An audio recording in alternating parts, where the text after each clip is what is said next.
وآخر دعواهم أن الحمد لله رب العالمين۔ اور سورۃ الملک کے بارے میں رسول اللہ صلی اللہ علیہ وسلم نے فرمایا، سورۃ تبارک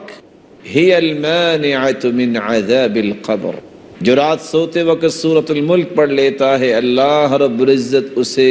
قبر کے عذاب سے محفوظ فرما دیں گے۔ ان سورۃ من القرآن ما هي الا 30 آیہ شفعت لرجل، قرآن مجید کی ایک ایسی سورت ہے جس کی 30 آیات ہیں، قیامت کے دن اس شخص کے لیے سفارش کرے گی جو اس کو پڑھتا ہے۔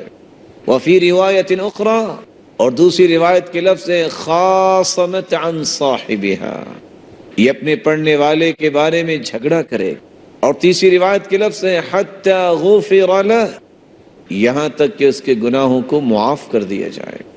اور چوتھی روایت کے الفاظ ہیں